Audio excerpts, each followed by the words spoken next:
All right, good morning, everyone.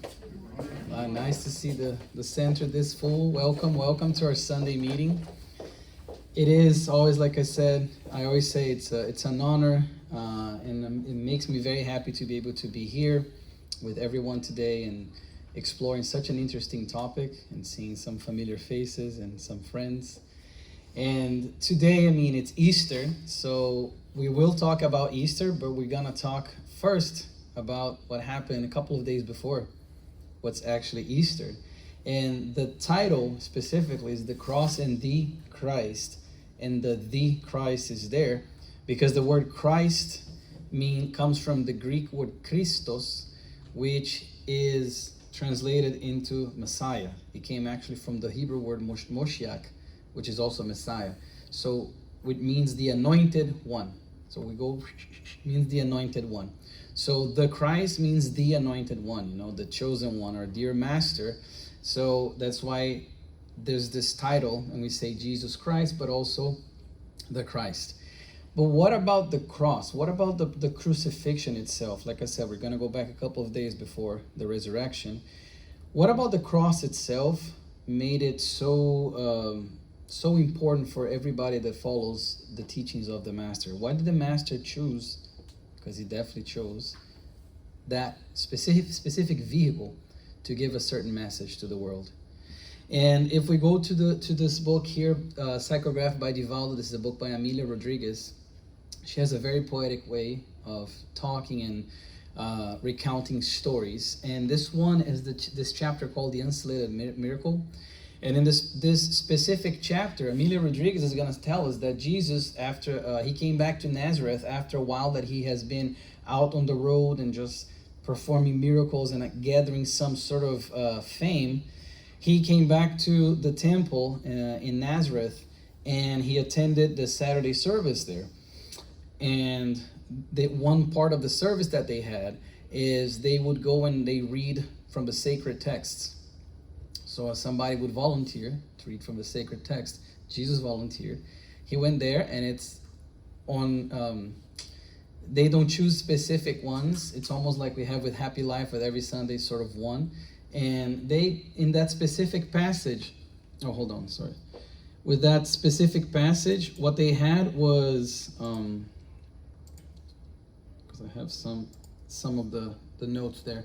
With that specific passage, was when he was back, in Capernaum. So he went from Nazareth back to Capernaum. And what the passage said was, the Spirit of the Lord is upon me because he has anointed me to preach good news to the poor. He has sent me to proclaim liberty to the captives, to recover sight to the blind, to set at liberty those who are oppressed, to proclaim the year of the Lord's favor. And then after he reads that, which is a passage talking specifically about a Messiah in their religious beliefs, he says, today this scripture has been fulfilled in your hearing, in me, the one foretold. I am the one who was expected. So I am this Messiah. I am this anointed one that the scriptures that we just read talk about. But that didn't sit very well with the people there, because they were looking at one another, and this person is saying he's the anointed one. He's the Messiah. Isn't that the son of Joseph, the carpenter? And he had gathered some fame already, so they knew what he had been doing. So they started to become very, very furious with Jesus, because Jesus kept saying that, and he kept going and talking about charity and giving examples, and then people started to call him blasphemer. Perform a miracle for us then. And they became so fed up with him that the crowds, enraged, took him out, and there was this precipice in Nazareth, and they wanted to push him off the precipice. They wanted to say, you're not going to be blaspheming no more. You need to, we're going to end you right now. False prophet and all of that. They were very angry. So what happened? Jesus, in that situation, being with that meek personality, even in that situation, he did not let people push him off the cliff. He looked at everyone. He started with his words. He calmed them down, and Amelia says that he straightened his robes and he walks, and nobody tries anything against him. That's showing again two things: the power that the words of a spirit of this caliber has, that he could calm an entire crowd that was ready to kill him, and the idea.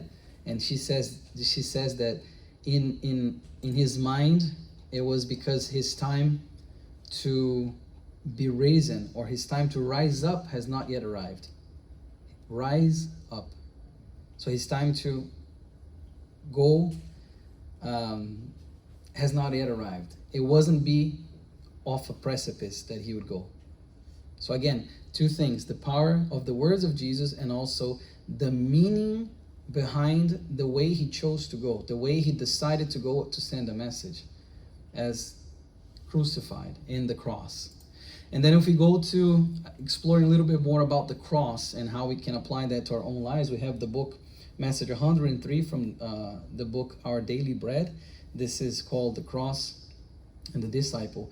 And Emmanuel here, he says something very beautiful. He says that a lot of people, they try to avoid talking about the cross or the crucifixion because it is a very painful thing. It brings a lot of emotions that are not, usually very happy ones, very painful ones, regrets and all of that. And they say that, Emmanuel is saying that a lot of people believe that it's like a worship of suffering. That's what he says. It's like we're worshiping suffering if we're bringing up the message of the cross or the crucifixion. But he's going to say, however, we belong to those who prefer to look at all of Christ's days as glorious journeys, and all of his minutes as divine fractions of his sacred ministry in light of the needs of the human soul. He's saying we are those who prefer to look at everything that Jesus did, every single moment of his life. There is a purpose behind it. There is a message behind it. All the times that he spoke up, all the times that he was quiet, all the times that he was with the crowd, all the times that he was in solitude. All of those, he's saying there is a message there. And why wouldn't the cross, which was such a pivotal moment in his passage here on earth, why would that have no message or no sublime message? Because everything Christ did had a sublime message behind that. And he says even every hour of his presence amongst his creatures is clothed in striking beauty. And the instant of the shameful cross is replete with symbolic majesty. Again, he's emphasizing the fact that there is always a message behind. There's always a purpose. Everything is intentional. And then he even goes on, Emmanuel goes on to say, let us observe the example of the man from Cyrene, so Simon, who helped Jesus carry the cross in that moment. But he says, even though the cross was the most beautiful cross in the world, that man in that moment who assisted Jesus did not assist Jesus out of his own volition. He didn't look at Jesus carrying the cross and stumbling and suffering to carry the cross and decide, oh, let me be a good helper and help him. No, they looked around and they told him, you there, you go and you help him carry the cross. So Emmanuel is, as always, he closes his messages with food for thought, with something for us to reflect upon. And he says in this one that, how even today most men and women accept the obligations inherent to their own duties because they are forced to. So we are forced to accept certain things that will actually elevate us. Just like that man from Cyrene, when he accepted, or he was forced to help Jesus carry the cross, and then when Jesus gives him one look, changes his whole internal life, his whole internal process. So moreover, we have also Amelia Rodriguez again, and now this in this other book.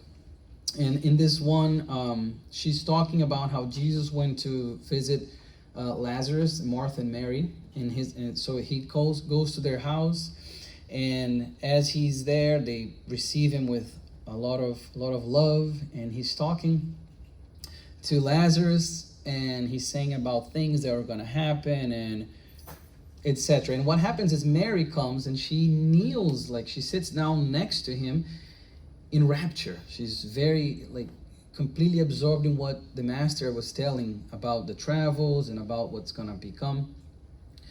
And then Martha was there trying to prepare everything, like set up the table, get the food, get everything clean and ready, while Jesus was there talking to Lazarus and Mary. And what happens is, that same Lazarus, by the way, and what happens is Martha turns to Jesus and says, dear master, can you please ask Mary to come help me? I'm here like trying to set up the table, make everything nice, but she's there. She said it in a nice way, but telling Jesus, send her to help me while I'm exhausted. She bothers you, not preparing the house for the meal, which was of course a tradition. And then Jesus turns to her and he says, Martha, Martha, you are troubled with many things, but one thing is necessary, and Mary has chosen the better part, which will not be taken away from her. So she chose in that moment the only thing that will not be taken away from her. Meaning, where are your priorities? That's the question. What's more important right now? To listen to these things that I'm saying necessarily, or just setting the table? Then he continues, bread and clothing, we're going to get that. The starry sky is an excellent blanket, and a gentle soil is a sacred granary. The word, however, is the seed of life. Concerns about immediate things characterize the horizontality. I love this expression. The horizontality in which many people get lost, disturbed by the hustle and bustle of the struggle in which they are immersed. The incessant search for truth in exchange between multiple things for the acquisition of a single inner peace with spiritual security. This is the liberating vertical, which is actually the original title of this talk, Liberating Vertical, because of this passage that I found so beautiful, that the illusion of we are lost in the horizontality, meaning those things that are not going to actually take us to the next step. The hustle and bustle, the stresses of our lives, and these things that in the end are not going to amount to much. When we should be concerned with the word, with the things that are the liberating vertical, meaning the things that really ascend us vertically, which I think was a nice way that he put there. And then now we go to Chico Xavier and Humberto de Campos, where he says in this book, he says that it was then that the celestial benefactor, caressing the very cross that Simon had begun to carry, Simon that helped him, felt in it a precious sprout of hope, with which the loving Father graced his testimony, so that the seeds of spiritual renewal would bless humanity. So the seeds of spiritual renewal would bless humanity. So with the message of the cross, those would turn into these seeds of light that we could learn from, and we could really, really internalize. Because, and this is just a historical context here, for us to realize the message behind the crucifixion even, or why Jesus was okay with the crucifixion as it seemed for everybody that was watching back then. It was the most horrible death. It was not just a horrible death in the sense of what happened to the person, but in the eyes of a prejudiced society, it was a very humiliating type of death. It was a death destined to the lowest of the lows, to the point where people who died in the cross, a lot of them were not even claimed by the families. Their bodies were not even claimed by the family members. So humiliating it was for them to be sentenced to die through crucifixion. But our Master decided to go with the crucifixion to show once again the message and the humility and all those things, that how he's much greater than all of that. And there is this, in talking about the cross and our dear Christ, there is this saying that has different, people have said in different ways, but I just put one here that I saw, which was, those who seek Christ without the cross find the cross without Christ. Those who seek Christ without the cross find the cross without Christ. It's almost a tongue twister. What does this mean? This means that if we're trying to follow the Master, if we're trying to follow Jesus' footsteps, if we're trying to improve, if we're trying to do good, but we don't want the cross, aka the sacrifice, the suffering that's inherent to it, we're going to find a cross without Christ. Meaning we're going to find the suffering, we're going to find the burden without any way to relieve it, and without any purpose, any hopefulness. So I thought this was, whoever came up with this was very, very clever, obviously. And there's even, I found a slightly different version from Archbishop Fulton Sheen, where he says, a Christ without a cross is a man without a mission, but a cross without a Christ is a burden without a reliever. So for us to think that if we're trying to find the Christ without that, everything that comes with it in our process of spiritual evolution, of spiritual depuration, that we think we're going to get to Christ or find Christ without the suffering, we're going to find suffering but no Christ. Jesus, and this is Victor Hugo in the Psychograph by Divaldo, he says, Jesus on the cross is a poem of pain speaking about the greatness of eternity. And it's this part here, again, very well written, is a poem of pain speaking about the greatness of eternity, meaning these things, they're ephemeris, the pains of the flesh, of the body that will go away, because the spirit, the soul is immortal. The soul will continue to exist after the body. And then Emmanuel has this amazing message, one of the ones that inspired me to actually talk about the cross and the Christ. Message number 11 in his book, where he says, each soul in the school of earth under the blessed cross of flesh carries with it the invisible cross of trial, indispensable to the elevation to which it aspires. And then he starts to list different crosses that we carry. There's different crosses of trial. He says, here we see the cross of gold, imposing on those who carry the circle of fear and anxiety. Beyond it, the cross of power, which brings a lot of responsibility, a lot of suffering. Then the cross of beauty, which attract inferior appeals. Then the cross, and he continues on. Then the cross of illness, which places hopes and dreams in the labyrinth of inquiry and discouragement. Not far away, we see the cross of material needs, inducing many people to inertia and lamentation and revolt. Now we observe close to us the cross of apparent injustice, tempting the creature to demands that project into greater difficulties.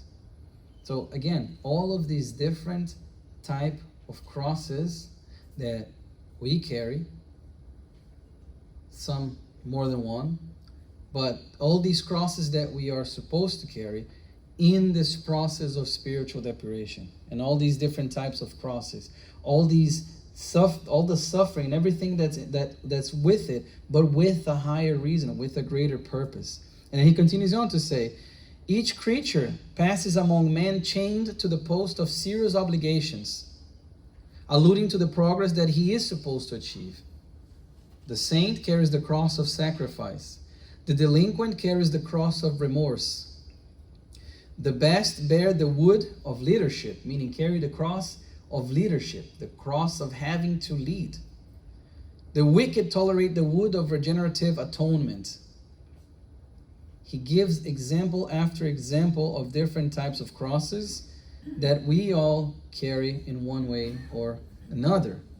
And then he even goes on to say that if we look at a nursery, what we'll see, if we were to look, with a subjective look perhaps, what we'll see is a bunch of little crosses. Because each being that is reincarnated reincarnates with a cross of their own.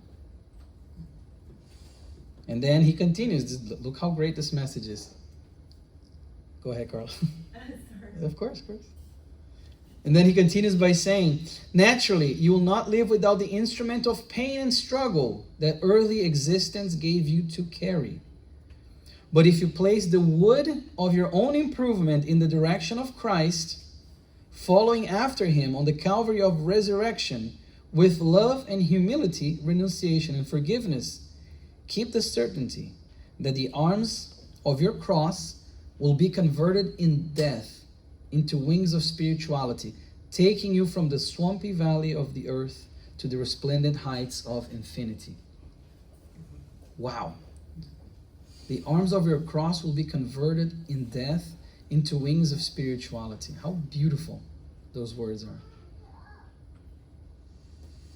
Meaning, we shouldn't expect to go through this life without carrying our cross, without suffering from carrying the crosses that we must bear. But if we do it with our own improvement and with the solid base of the teachings of Jesus Christ, then, as he's saying here, though that the arms of the cross will be converted into actually wings of spirituality. Because as I like to say, that Emmanuel even says about pain and suffering, that pain is a constant invitation from life for us to accept an interview with God. It's a constant invitation of life so that we accept an interview with God. How strong is our faith? How much do we actually believe in these things?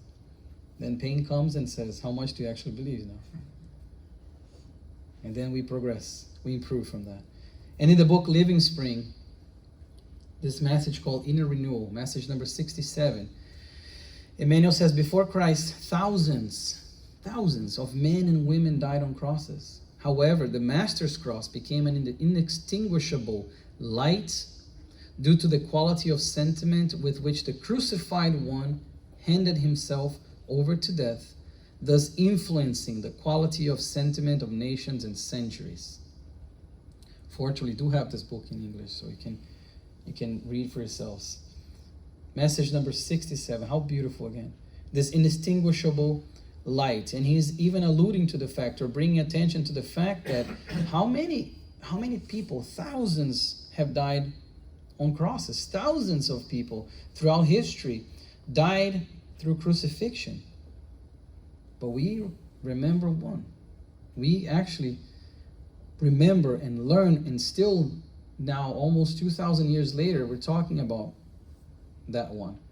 We're talking about the way that it was done and everything that happened. But Jesus is the one that we remember. And he even said something that was, this is in John chapter 12, when he says, and I, when I'm lifted from the earth, will draw all people to myself. Chapter 12, John, in the Bible. And I, when I'm lifted up from the earth, what is he talking about? Lifted up from the earth. Again, this, for us to realize that he foresaw these things. He was a spirit, or he is a spirit, that was here even before the earth was here, 4.5 billion years ago. The higher we climb, and this is an analogy that they make, the higher we climb in a mountain, the more we can see the path ahead. So he's saying, when I am lifted up from the earth, I will draw all people to myself with the message of the cross. The message of the cross, Emmanuel is also going to say on another passage in the Living Spring, has always been dolorous. A voice that was at first disagreeable and incomprehensible descended from Calvary to the world. If we repeat the message of the cross to our brothers and sisters who are drowning in the flesh, they will call us insane. But all of us who, due to the warnings of a renewing faith, have been saved from worse falls are told that during the bitterest of bitterest trials, the disciple goes to the Master just as the Master went to the Father in the hidden glory of crucifixion. Once again, this idea that there was this very strong message there for us that still lasts nowadays, and we're still trying to understand. We're still trying to, after we attempt to understand, to apply it. And Paul in Corinthians, he says, for the message, I like this, for the message of the cross is foolishness to those who are perishing, but for us who are saved is the power of God. It is the power of God. So again, understanding what is the message of the cross. What do we get from that?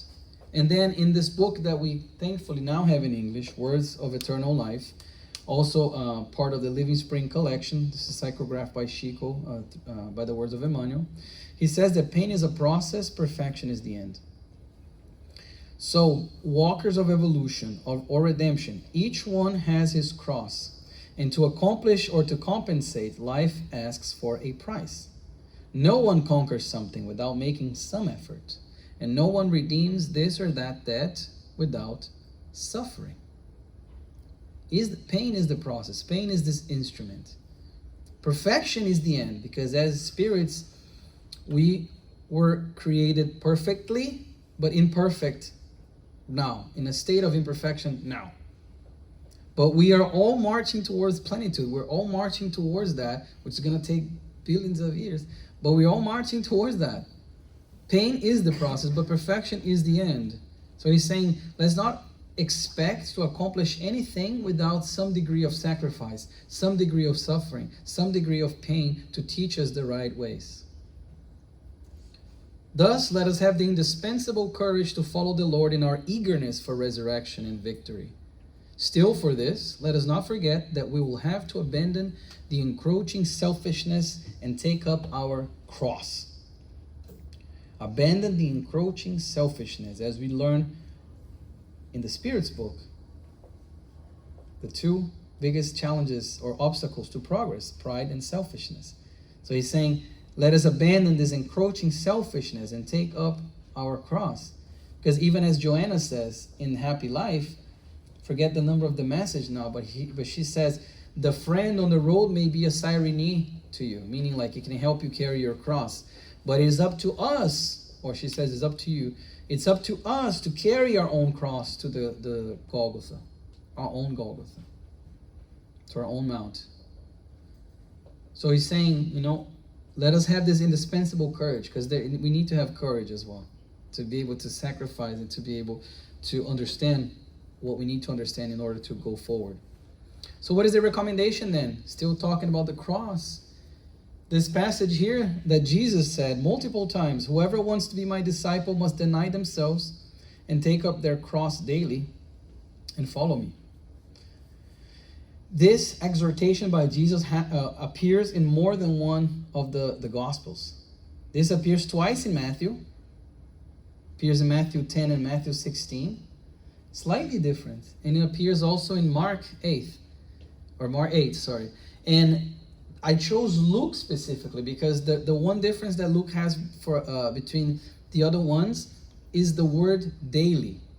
Because the other ones, when they wrote, it says, whoever wants to be my disciple must deny themselves, take up their cross and follow me, which is perfectly fine, obviously. But I just love the addition in Luke of the word daily. Every single day.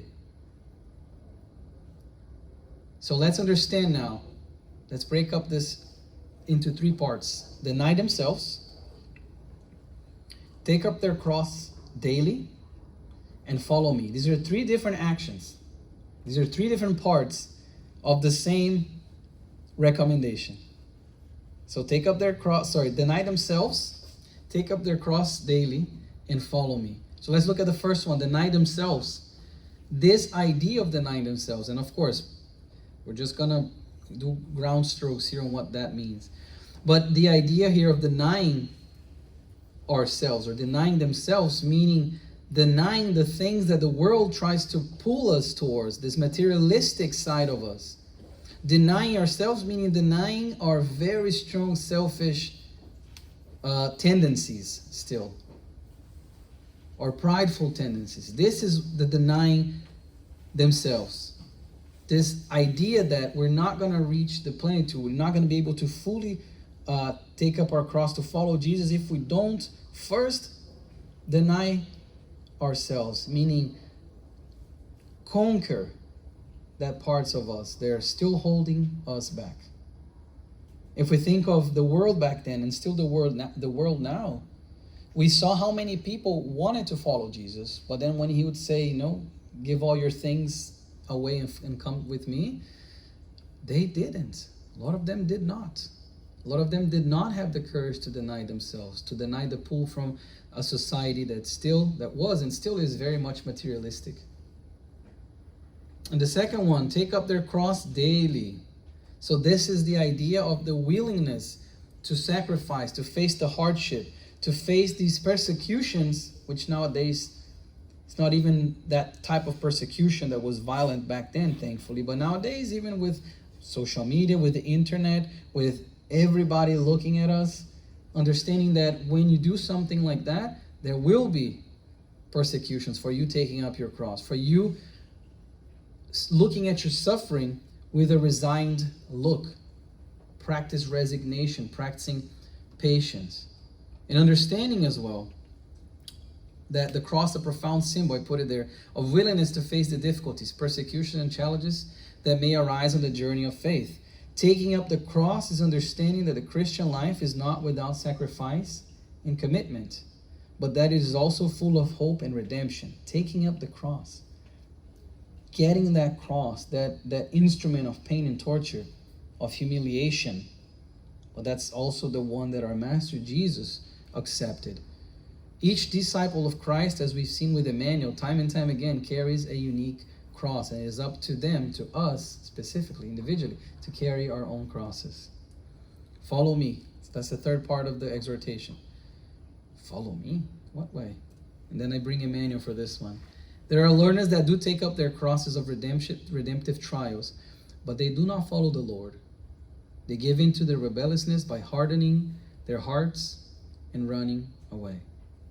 So the following me means understanding this process, understanding what's necessary, and through our actions, actually following the Master, actually following and attempting to do what he had told us to do.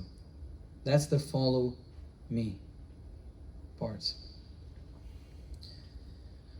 But now we go from that fatidic, terrible Friday to Sunday to the resurrection. Today is Easter, so let's talk about Easter a little bit. The idea that, Easter, there's the Jewish Passover, and the idea that there's this week of celebration, everything. So what was happening, just to give a little timeline, on that Thursday night, they went and at night they were praying, like Jesus went to pray, but then the disciples fell asleep, and then they came and they arrested him. And early Friday morning, they took him, they beat him, humiliated him. So it was the whole back and forth. And then he was crucified, they say around 9 a.m. And then what happened was he died like in the afternoon on that Friday. So then Saturday he was there. A lot of the disciples, a lot of the people who followed Jesus were in mourning. But then on Sunday morning, when some people went to visit the tomb, because Joseph of Arimathea was the one who provided the tomb, because nobody, remember what I said, it was very humiliating for even the families to claim people who were crucified, but then this person decided to offer their own family place for Jesus's body to rest. But then when they went there to the tomb, what happens? And then we have different recounts here, and I just wanted to mention, that the Gospels, they differ on who actually was there and what they actually saw when they were there. But the idea, to give the general idea, was that what happened was there was the body of Jesus, the body itself was not there. They had that's why the image there in this painting they had the clothes and not the clothes, but the wraps were still there and everything, but Jesus himself was not there. And then again, whatever some say they saw two young people, other an angel, other the person dressed in white, and all of that. But what happened was, after that, they came. They had some people even. Oh, sorry, I forgot to mention. Saturday night, they had somebody, a Roman soldier actually was sent there to verify the tomb, and everything was closed. Nothing had been done to the tomb. But then they go Sunday morning, the body's not there anymore. But the idea was that this resurrection, that's what they said, because then Jesus appeared afterwards to different people at different places. And again, their recounts do different in this respect, but he appeared to the disciples. He appeared in the road to other disciples. He appeared to Mary as well. He was alive. And they said, the resurrection, the idea of the word resurrection also is something that relates to this resurgence. So this rising again, resurge.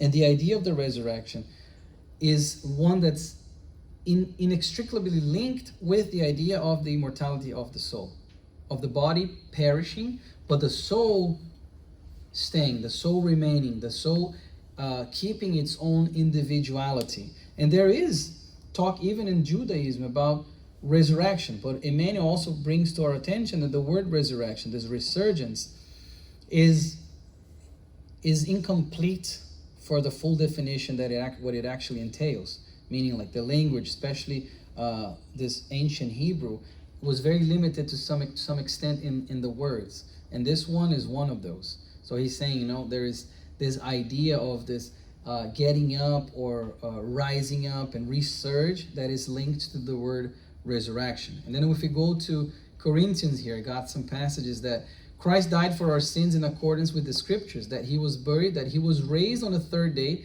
in accordance with the scriptures.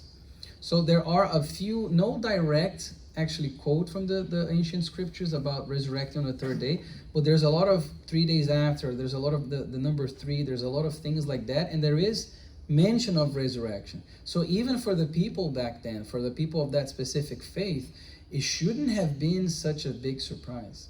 And for some, it wasn't. But for the disciples of Christ, it was a big surprise, because even though they have been following the Master, they have been seeing all the miracles, they have been seeing everything that unique spirit, higher spirit was able to do, they still doubted. And we have Thomas, that comes back when they say, hey, Jesus was here with us, he appeared, and Thomas comes back, or Didymus, as was his other name in Greek actually. He comes back, and there's the whole, the famous scene where Jesus says, touch my wounds, because he says, oh, I'll believe if I touch his wounds, and Jesus wasn't there anymore. But then when later on, Jesus comes and says the same thing that he said, that Thomas said to the others, when Jesus had been gone. He says, touch my wounds, and then he believes. Meaning the spirit definitely continues after death, the death of the body. And this is something that Jesus preached over and over and over, just people didn't listen. And come out, this is in John, those who have done what is good will rise to live, and those who have done what is evil will rise to be condemned. Obviously, this is very harsh. They will rise to be condemned if you do what's evil. But remember the time, remember the vocabulary and the language at their disposal to understand that still back then, there was this idea of, the punishment, and it couldn't be explained very perfectly. But now we have 160 years of heaven and hell by Kardec, and you guys have the studies that Carlos and David do, and you can understand more about the punishment and all of that. But the idea here is that we see in John is that those who have done what is good will rise, and those who have done what is evil will rise. Meaning what? Everybody will rise. The soul will continue. The life will continue after death. This is what the rising means. Even if we think of somebody who is dead, if they're laying down, when the spirit sort of exits that tomb of flesh, it's in a way it's rising. So everybody will rise. And then again, a few different quotes here from even the Bible's talking about this. There he was transfigured before them. Moses and Elijah appeared to them, talking with Jesus. So this is when the disciples saw the prophets talking to Jesus in spirit. How is that possible? Their bodies had long been dead, but they were there talking with Jesus, obviously, because the spirit continues after the death. And then in Luke we have the story of the rich man and Lazarus. It's almost like a parable in which there was, I'll be very brief with this one, in which there was this rich man and there was this beggar named Lazarus who used to live at his gates, and this rich man had everything in abundance, all the material needs and all of that. And the Lazarus had, and this is in Luke chapter 16, Lazarus was this beggar who even like the dogs would come and lick his wounds, and he would only eat whatever was the master didn't want anymore, like the rich man was going, and if food failed, he would come and eat. But after they both die, Lazarus, like the rich man, sees Lazarus up there in heaven, and Lazarus and the rich man is below. So they start saying, hey, come come and tell me, like, come talk to me, come help me. And there's a whole conversation that happens. But the idea is that these two souls continued after they perished from their material bodies. But what happened with them was different. Like the space in which they were was different. And in John 14, in my Father's house are many rooms, or are many mansions, depending on the translation. Why? Why did he say that? Why are there many mansions, many rooms? Before they used to say that it's either heaven or hell, only 2 rooms in a way. No, there are many rooms. Why also, if the soul doesn't persist after death, why would there be many rooms in God's house? Jesus over and over alerting us about the immortality of the soul. And then bringing to Spiritism specifically, in Kardec, we have in the books by Kardec, we have mentions about that, and about explanations about the resurrection and what actually happened. And in the Medium's book, Kardec says certain spirits, especially highly evolved ones like Jesus, can momentarily render themselves visible through the condensation of their perispirit, creating the appearance of a body. So when they saw Jesus there, and Jesus appeared to the to the disciples, and he walked among them, he talked with them, what they saw was a body. But it was the perispirit, this condensation of the cosmic fluid, that spirits like Jesus can do it with no effort whatsoever because of their degree of evolvement or evolution. So what they saw was that. It was not the flesh itself. It was not the body of flesh itself. That one had perished. In the Genesis, we have this idea that Kardec addressing the post-death appearances of Jesus and analyzing them not as a resurrection of a physical body, like I said, but as manifestations of his spirit using the perispirit. So the manifestation of what he could do, so he could show them himself to them, speak to them, even he could even touch him.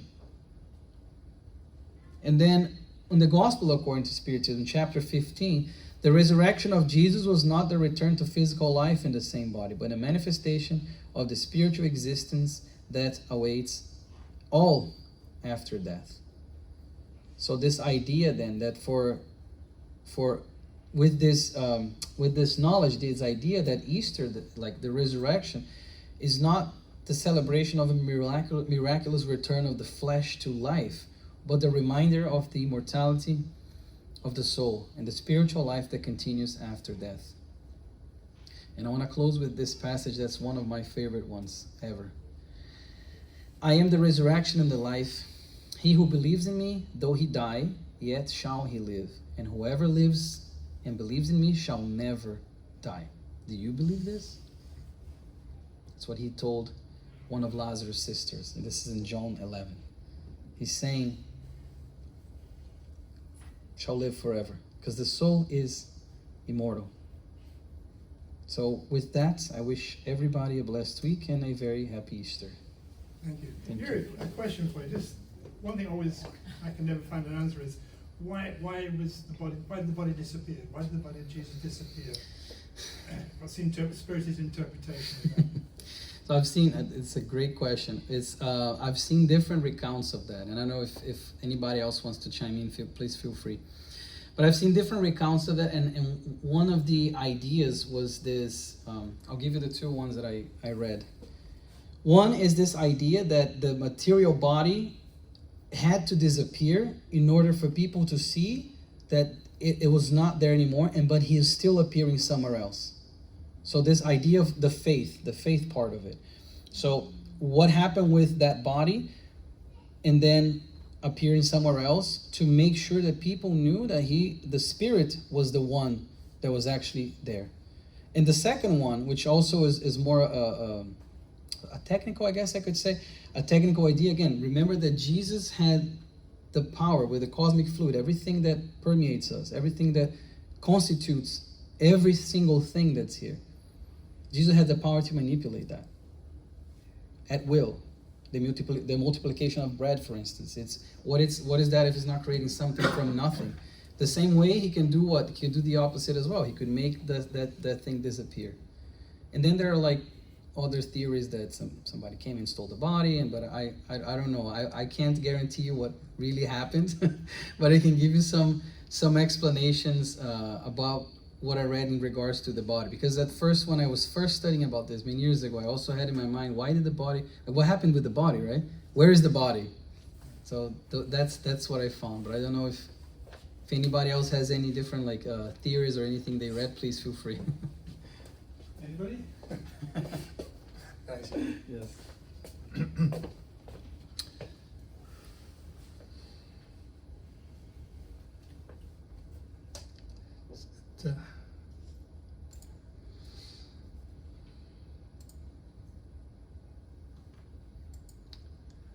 Okay, so after that stimulating talk, thank you for so much, Yuri. Very, very, very appropriate and certainly food for thought and reflection.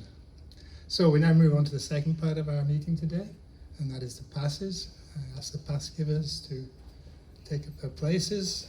How many have we got today? Carlos, please, yeah, we need you. Thanks. So just a short prayer to help us connect, help us reflect, calm our minds after this stimulating talk. So we ask the good spirits to be with us, helping us receive their energy, their guidance, knowing that they're there to help us, but we have our free will. They help us point us in the right directions to make the right decisions. So again, we're so grateful for this energy. We should receive with love and compassion, and so be it.